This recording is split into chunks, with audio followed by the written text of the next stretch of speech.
Hi guys, welcome to my channel single to mingle. First of all ನಾನು ನಿಮ್ಮೆಲ್ರಿಗೂ thanks ಹೇಳೋದಕ್ಕೆ ಇಷ್ಟಪಡ್ತೀನಿ. ಇವತ್ತಿಗೆ ನಮ್ಮ ಚಾನಲ್ 3000 ಸಬ್ಸ್ಕ್ರೈಬರ್ನ ರೀಚ್ ಆಗಿದೆ. ಇದೆಲ್ಲ ನಿಮ್ಮ ಸಪೋರ್ಟಿಂದಾನೇ ಸಾಧ್ಯ ಆಗಿದ್ದು. ಸೊ ನಿಮ್ಮ ಸಪೋರ್ಟ್ ಹೀಗೆ ಇರಲಿ ಅಂತ ಆಶಿಸ್ತಾ ಇದ್ದೀನಿ. ಇನ್ನು ಇವತ್ತಿನ ವಿಡಿಯೋದಲ್ಲಿ ನಾನು ನಿಮಗೆ ಎಂಥ ಪರಿಸ್ಥಿತಿಯಲ್ಲೂ ಹೆಂಗಸರಿಗೆ ಹೇಳಬಾರದ 2 ಪದಗಳ ಬಗ್ಗೆ ಮಾಹಿತಿಯನ್ನು ತಿಳಿಸ್ಕೊಡ್ತಾ ಇದ್ದೀನಿ. ಸೊ ನಮ್ಮ ಹಿಂದೂ ಧರ್ಮದಲ್ಲಿ ಮಹಿಳೆಯರಿಗೆ ತುಂಬ ಉನ್ನತವಾದ ಸ್ಥಾನವಿದೆ ಮತ್ತು ನಮ್ಮ ದೇಶದಲ್ಲಿ ಮಹಿಳೆಯರಿಗೆ ದೇವಿಯ ಸ್ಥಾನವನ್ನು ನೀಡಿದ್ದಾರೆ. ಆದರೆ ಎಂತಹ ಪರಿಸ್ಥಿತಿಯಲ್ಲೂ ಕೂಡ ಹೆಂಗಸರಿಗೆ ಹೇಳಬಾರದ 2 ಪದಗಳನ್ನು ಇವತ್ತಿನ ವಿಡಿಯೋದಲ್ಲಿ ತಿಳಿಸ್ಕೊಡ್ತಾ ಇದ್ದೀನಿ.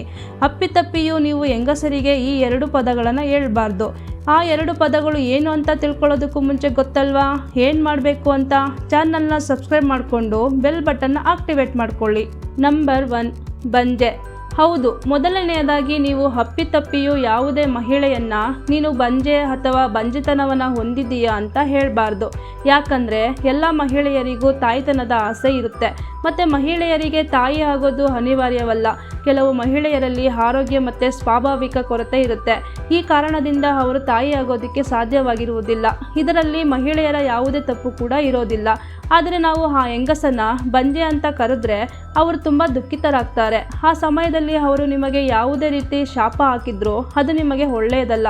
ಒಂದು ವೇಳೆ ಅವರು ಶಾಪ ಹಾಕ್ತೇ ಇದ್ದರೂ ನೀವು ಮಾಡಿರೋ ಕರ್ಮನ ಅನುಭವಿಸಲೇಬೇಕಾಗಿರುತ್ತೆ. ನಂಬರ್ 2, ವೇಶ್ಯೆ. ಹೌದು, ಯಾವುದೇ ಮಹಿಳೆ ಆಗಲಿ ಹುಟ್ಟಿದಾಗಿನಿಂದಲೇ ವೇಶ್ಯೆಯಾಗಿರುವುದಿಲ್ಲ. ಆಕೆ ತನ್ನ ಯಾವುದೇ ಒಂದು ಅಸಹಾಯಕತೆಯಿಂದ ವೇಶ್ಯೆಯಾಗಿರ್ತಾಳೆ ಅಷ್ಟೇ. ಅವರಿಗೆ ಎದುರಾಗುವ ಸಮಯ ಸಂದರ್ಭಗಳು ಅವರನ್ನು ತಪ್ಪುದಾರಿಗೆ ಬರುವಂತೆ ಮಾಡಿರುತ್ತೆ. ಆದ್ದರಿಂದ ಯಾವುದೇ ಮಹಿಳೆ ಆಗಲಿ ಆಕೆ ವೇಶ್ಯೆಯಾಗಿದ್ದರೂ ಕೂಡ ಆಕೆಯನ್ನು ನೀನು ವೇಶ್ಯೆ ಅಂತ ಚುಚ್ಚು ಮಾತುಗಳಿಂದ ಆಕೆಯನ್ನು ಕರೆಯಬೇಡಿ. ಒಂದು ವೇಳೆ ನೀವು ಅಪ್ಪಿತಪ್ಪಿಯೋ ಈ ಮಾತನ್ನು ಆಡಿದರೆ ಅವರಿಗೆ ತುಂಬ ಮನಸ್ಸಿಗೆ ನೋವಾಗುತ್ತೆ ಮತ್ತು ನಿಮ್ಮ ನಾಲಿಗೆಯಿಂದ ಬಂದ ಆ ಮಾತಿಗೆ ನೀವು ತಕ್ಕ ಪ್ರತಿಫಲವನ್ನು ಅನುಭವಿಸಬೇಕಾಗುತ್ತದೆ.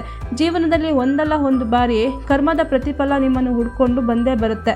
ಸೊ ಗಾಯ್ಸ್, ಗೊತ್ತಾಯ್ತಲ್ವಾ ಯಾವುದೇ ಸಂದರ್ಭದಲ್ಲಿ ಅಪ್ಪಿತಪ್ಪಿಯು ಹೆಂಗಸರಿಗೆ ಹೇಳಬಾರದ 2 ಪದಗಳು ಯಾವುದು ಅಂತ? ವಿಡಿಯೋ ಇಷ್ಟ ಆಗಿದ್ದರೆ ಲೈಕ್ ಮಾಡಿ, ಹಾಗೆ ಚಾನಲ್ನ ಸಬ್ಸ್ಕ್ರೈಬ್ ಮಾಡ್ಕೊಳ್ಳೋದನ್ನು ಮಾತ್ರ ಮರಿಬೇಡಿ. Thank you for watching. See you in the next video. Take care friends.